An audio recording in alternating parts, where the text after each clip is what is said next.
Dominic, wedding DJ. And this is Serena, wedding planner. And together we are the Wedding Duo. We are here to talk all things weddings. Planning a wedding can be stressful, but we are here to help. So before you say, that's it, we're going to Vegas, don't go to Vegas. Let's have some fun. Join us as we answer your wedding questions and help navigate planning one of the biggest days of your life with the Wedding Duo. Hello, everyone, and welcome to the Wedding Duo podcast. My name is Dominic. I'm a wedding DJ. And I am Serena. I'm a wedding planner. And we are going to talk about wedding stuff. We are. That's what we do here on the Wedding Duo podcast. We are also the owners of At Last Entertainment and Events, which is a San Antonio-based wedding planning and entertainment service. You may know us as the Wedding Duo on TikTok and Instagram, all those fun places. But we are here, episode 1. Can you believe it? We made it. Episode 1. To talk about the beginning. Where do you get started? Like, how do you get started? What do you do? You got a ring. Where do I begin? Well, once you're done looking at it, you're like, oh my God, it's so shiny. I'm so excited. Yeah. And first you need a man. That's you. Maybe. That's you. Your gender does that. They get excited. It is exciting. It is very exciting to get engaged. It's a big moment. That's like the first big thing. It's like, oh my God. Oh my God, he's getting on his knee. Oh my God, what's happening? Absolutely. That's already happened. So we're past that part. We're past that part. You have a shiny ring on your finger. Yes. So yeah, now what the heck do you do now? You're like, this is beautiful. What do I do now? I've never planned a giant event before. You've never hired all these people before.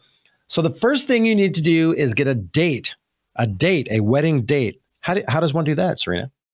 So it's very helpful even before you get a date or you start looking at when you might want to get married, is that you maybe plan out a basic budget so that you look at what you can contribute financially in different categories, because that will help you decide how much you can put towards the venue. Then you can look for venues that work within your budget. Spoiler alert.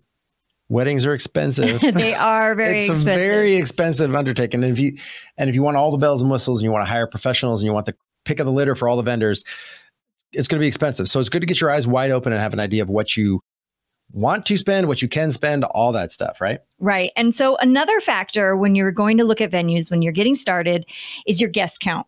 Because a huge factor. It really helps to narrow down how many guests you're estimating are going to attend, because that will categorize the venues for you, because some venues seat 500 people, some seat 50, and that will help you decide which venues you may want to go tour and take a look at. Yeah, and if you're in the middle, if your venue, there's one that we're at all the time, and it's got a capacity for 500 plus. But if you put 75 people in there, it kind of swallows up that guest count, and it just doesn't look like you're using the space as well as maybe you could. But if you do have 500 people, you're already out of a lot of the venues in town that have nowhere near that capacity. So if you're going to have a huge wedding like that, that's the first question you need to ask when you call them. What's your capacity? If they say, we can do a big wedding, we can do like 75. And you're like, oh, okay. That doesn't big. work. That doesn't work. It's not going to work. It's not going to fit your needs. So, but on the other side, like we said, if you have 50 guests or you want to shoot, maybe at the high end, you're going to have 75 guests. Don't get this giant venue that can hold 500. It's just going to swallow up your guest count.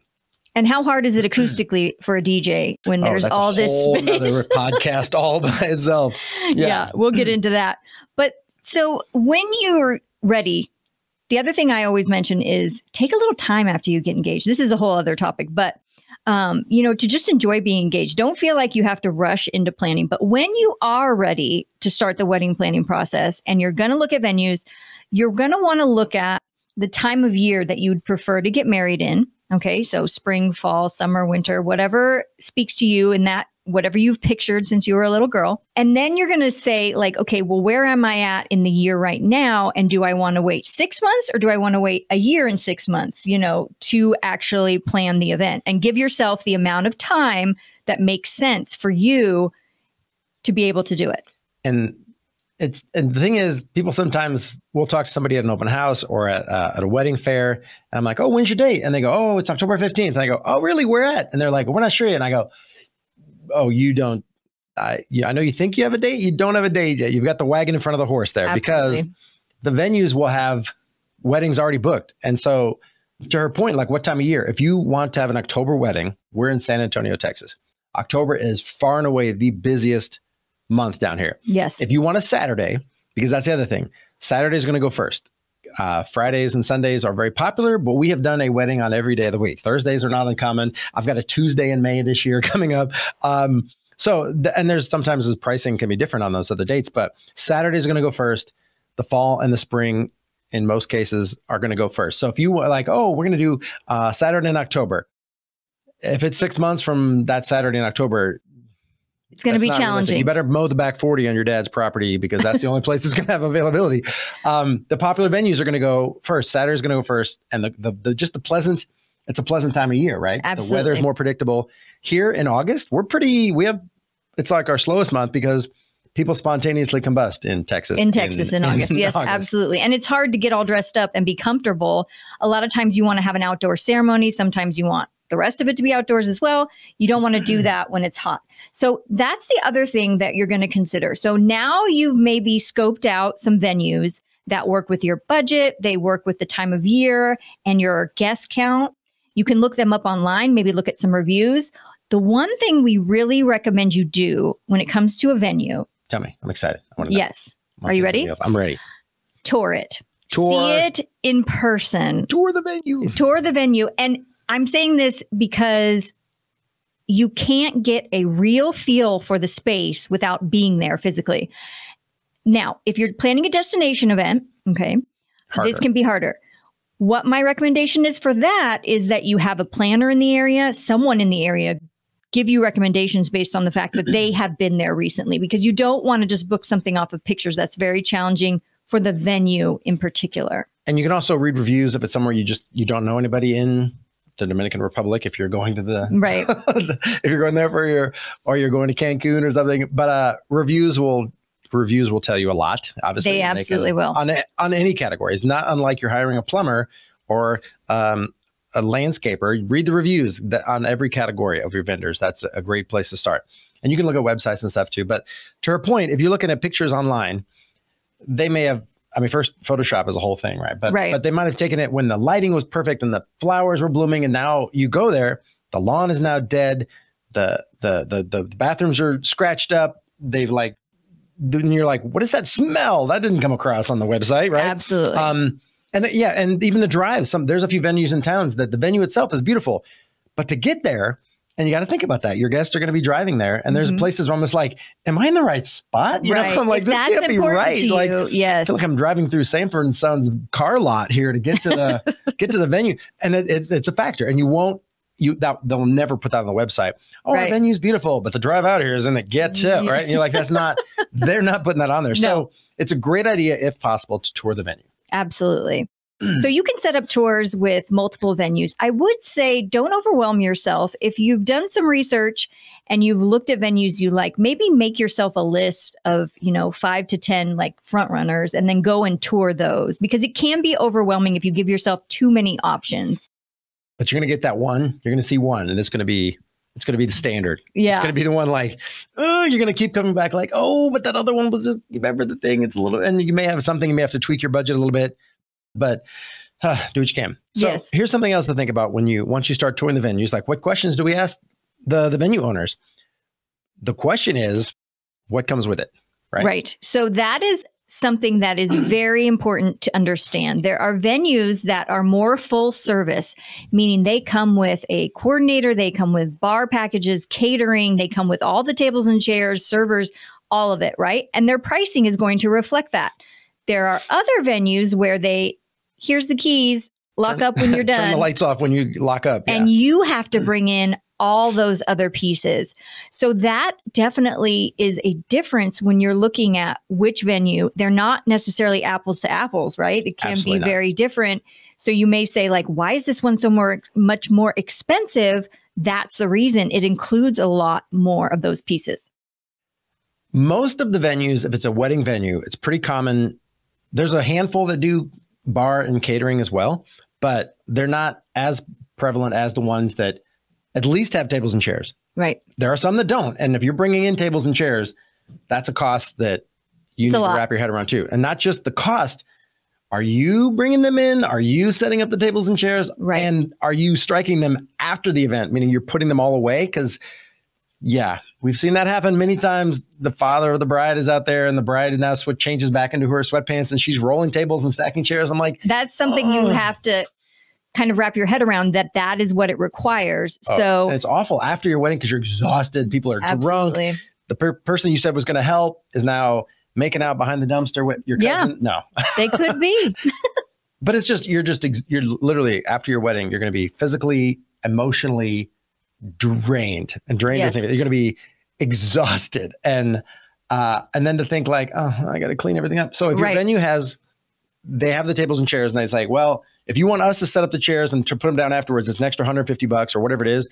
That is the best money you will spend. Absolutely. Spend that money. Have their staff set them up and tear them down because it's so time consuming and exhausting. Yes, absolutely. And so that is a factor. Again, if you start off having an idea of how much you can spend at the venue and then of how much you can spend in the other vendor categories, you will be able to factor that in when you're looking at more full service venues, because you can say, oh, we don't have to pay for rentals here. Oh, we don't have to do the catering. They do the catering. So that can help you factor the pieces of your budget. And even just something like, oh, they have tables and chairs. Like, okay, here we are again. We're in one category, tables and chairs. Ask to see them, right? Because some Yes. tables they have the really nice wood ones. And if they're really pretty and they're like a rustic, what do they call it? Like a farm table or something? Exactly. You may not need linens. And there's another thing you can scratch off your thing because the tables look so beautiful and they just by themselves. They complement the space so well. And you're like, oh yeah, that goes right with my look. I'm just going to put some flowers there. Done. No linens. Or they have the ones you would buy at the store. They have the plastic ones that have the legs that fold out, which work fine, but you're going to want to put linens on those, right? Absolutely. And the chairs, same thing. Like the chairs work fine. They're comfortable, but they're ugly. I'm getting chair covers. That's something else. Or they have these beautiful Shafari chairs. You can get 3 different, which color do you want? They have all this selection. Right. So it varies so much. I know venues that have just so much, but they're the higher end ones. If you have 3 choices of chairs, but if, like I said, I always say if Daddy Warbucks is paying, it's like, It won't but matter, if this is coming out of you and your soon to be spouse's budget, yeah, you don't want to be paying on your 50th wedding anniversary still. Probably not. We finally paid off the wedding. So we've covered that.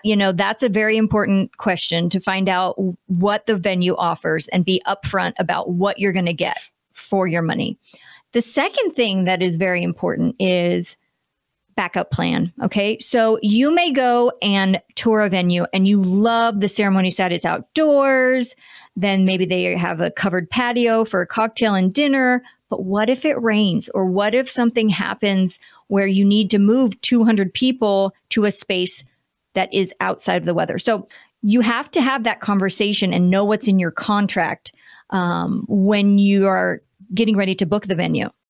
And it's not just rain. I mean, rain is the first thing everybody thinks Sure. of. And even though they say it's good luck to have rain on your wedding day, I think that's just something they tell the brides to make her feel better. If it ever gets rain on her wedding, let's just stay with good luck. It's good luck if you get rain on your wedding day. Absolutely good luck. But there are venues that are open air venues that we've been at many times. And just the wind, like it could be a beautiful day, but if it's windy, stuff's getting blown over. Right. Flowers are crashing. Like things are spilling. It can be really hard. But then, of course, here in Texas, it can be really hot. Yes. And really humid. And so not to say that you might, have the most fantastic experience ever. That's what we always hope for. But you gotta, like Serena said, you gotta think through what happens if something goes south on us, right? Right. Because there's some things you can do. Some places you can bring in. If it's cold, you can bring in the warmers. You can drop the sides down. Some of the venues have like there's what am I trying to say? Like there's a shade that drops down that also helps keep the heat in and keep the wind out. So, but if it's just the ceremonies outside, because that's the other thing you want to look at a venue is, can I get married on site, right? Right. Some of them have a chapel, which is great. And some of the chapels we have here in town have a sound system, which means the DJ, you're going to be less expensive for the DJ because I don't have to bring my system because they have a chapel that's hardwired for Speakers sound. and So mics. that's something Yep. else that can be factored in. But most places don't have a chapel. They just have a tree. They put out the chairs out there, which means the DJ will have to bring his sound system unless you're going to have live musicians or something. But then if everybody's going inside afterwards, it's really nice to be able to control your environment there. They will sweat for 30 minutes during your ceremony because they love you. As long as they know they're going inside the air conditioning and get a cocktail here in 45 minutes, they'll be fine. They'll be fine. Right. So that's definitely a very important factor, is to have that conversation up front, know your plan B, because are spaces that there isn't really a plan B. You're either paying for tents or standing in the rain, so you really want to make sure that you prepare for that. Tents are not something you can get the day before. Like, oh, it looks like it's going to rain tomorrow. Let's hire some tents. Because if it looks like it rains, there's people that have already hired those and they may not have any availability. And if you want a legit tent, they come out and they're there the day before, like swinging hammers, like they're putting up a 3-ring circus or something, or they're filling big barrels. This isn't just like an easy up. No, and like I said, if you want a legit tent that's going to cover the 200 person seated area, it's also very expensive, but you can do that in advance too, and factor that into your budget and just schedule it a year out and say, we're just going to put up tents, be done with it. Right. Absolutely. We'll have shade and we'll have, in case it rains. Yeah. So that's a huge portion of that conversation that starts initially. You really want to make sure that you vibe with the venue too, that you guys are being honest with each other about the expectations, that you are able to read through your contracts and understand everything. Maybe have someone else read through it if you are having trouble understanding some of the language. But just make sure that you're very comfortable with what you're signing, because it is expensive. Like we said at the beginning, we know wedding planning and weddings in general are not cheap. So here's some other things to think about with your venue. Maybe you want to use your venue for the reception only. You're going to get married in a church. So now we're talking about proximity to a church of your religion. Yeah. So you can ask the venue that too. Like, hey, how far is it to the closest Catholic church? Because they may know that. Hey, where's the synagogue? Hey, where is whatever the church that you would like to get married in? Because sometimes, and again, I'm not trying to hate on the churches, but they are not flexible with their time. They're saying you can get married at 1 o'clock.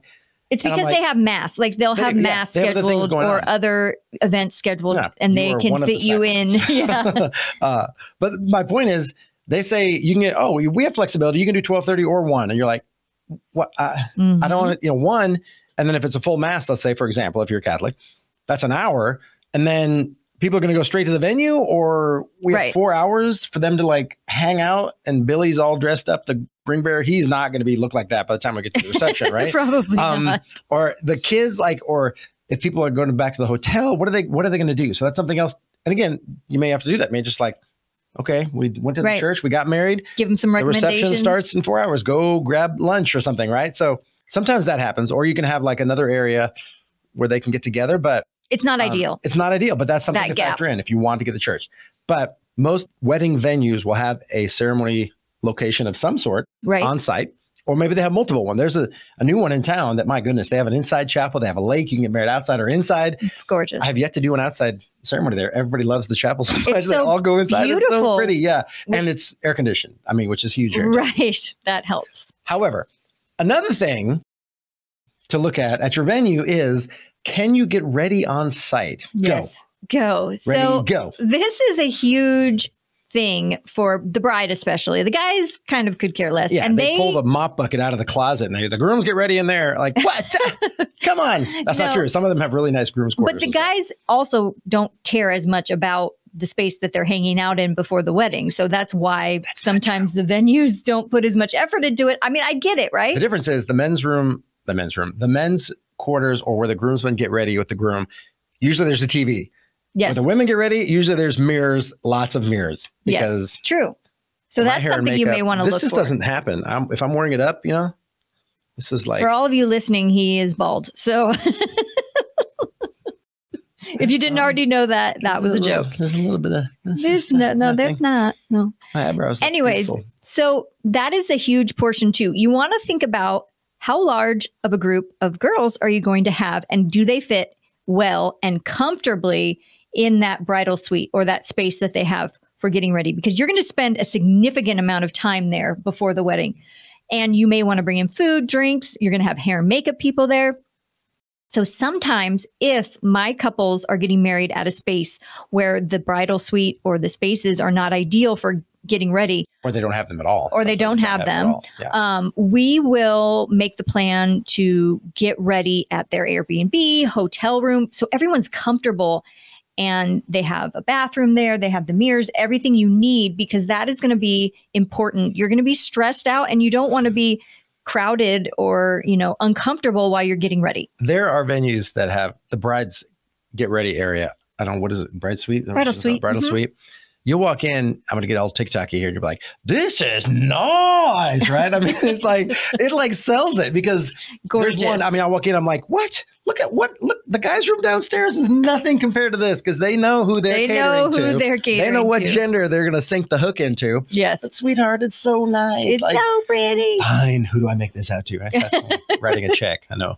We don't write checks. We don't write checks anymore, honey. And if you take a tour of the venue, they will show that. There may be pictures online, but again, if you take a tour, you'll walk in and sit down and be like, oh, yes, I could see myself getting ready. Getting on down here. Yeah. Mm-hmm. So that's Definitely. another huge thing with the venue. And I know we talk a lot about the venue, but this is where it all begins. And there's so much that revolves around the venue.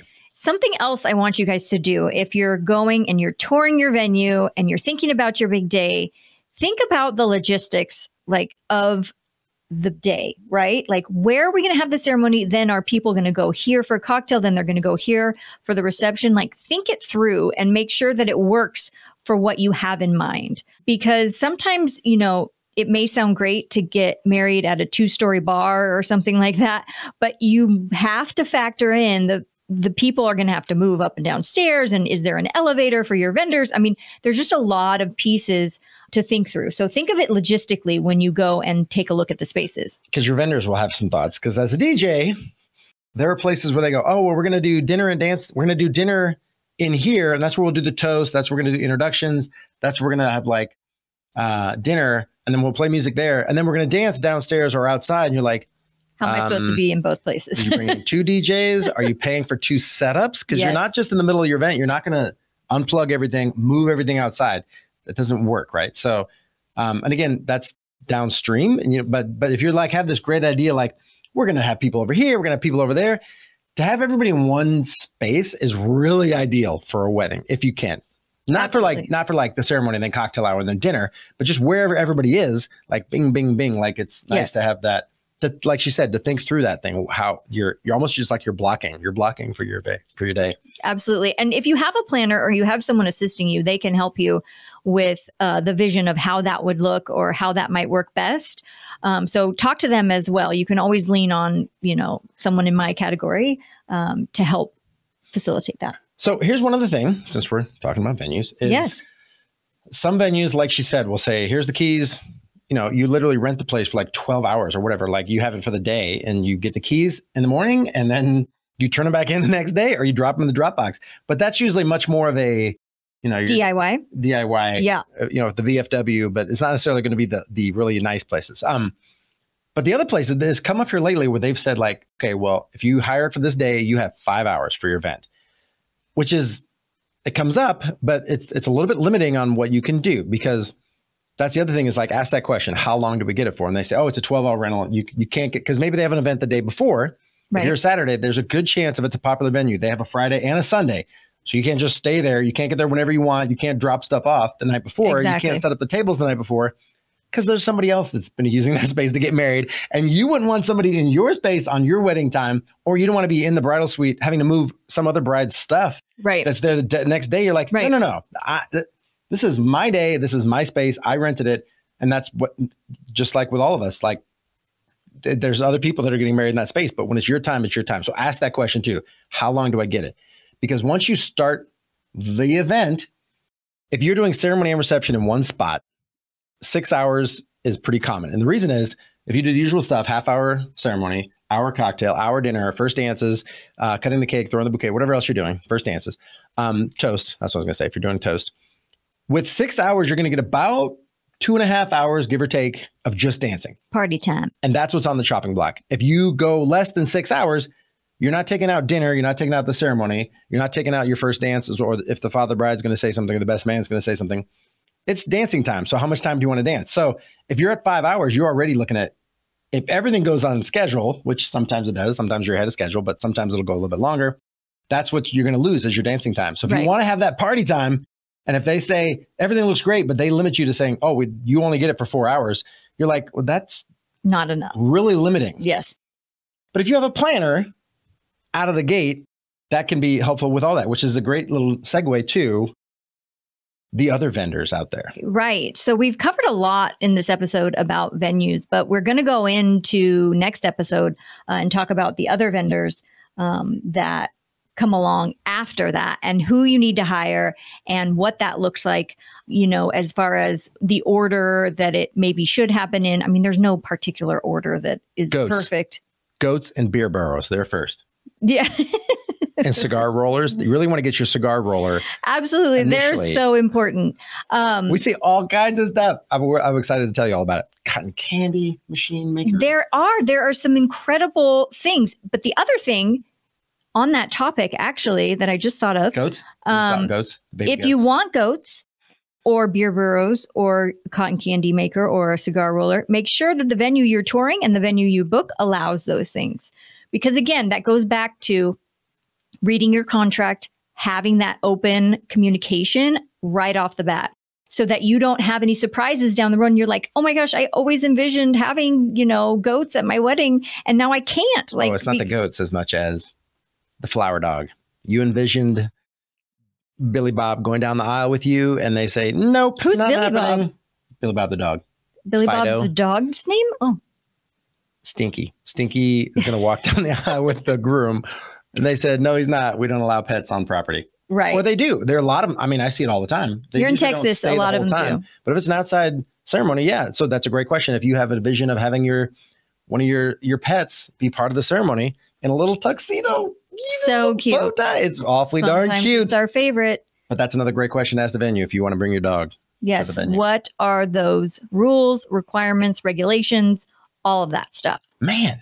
We know a lot of stuff about this. We do. And why we know a lot of stuff about this is because we've been doing this a long time. I've got a little bit of filter going on, so we're trying to hide the fact that we've been doing this as long as we have. But we got our start out in Northern California, and we worked with other companies out there, actually. And the plan was never to come to Texas and start our own business and do what we're doing now. I mean, it kind of blows my mind sometimes where we're at because that was not the plan. But he got into this through stand-up comedy. I started out as a banquet server. And look at where we're at now. Now we're the wedding duo. High five. Wedding duo. So amazing. So we hope you guys will continue to follow us and listen to our episodes. Subscribe so you get notified. You can also go find us on TikTok where this all started. TikTok is where it all started. Where it all began. Or Instagram. We also have our website, which is theweddingduo.co. And you can go there and find links to our Amazon shop, our own personal shop, and then one-on-one consulting. We do offer that. Because if you are a couple getting married and you're not local to San Antonio, but you still want help and you still want to lean on us with questions about your specific event, you can schedule one-on-one consults with us, which are much more affordable than hiring maybe a full-on planner for that time. And we're super fun. We can be. We have our moments. No, it's always rainbows and butterflies in our house. Always. Absolutely. So until next time, when we're going to talk a little bit more about the other vendors that make your big day perfection. And yes, eventually we'll talk music. We'll get there. I promise. We'll get there. It's my favorite. Bye.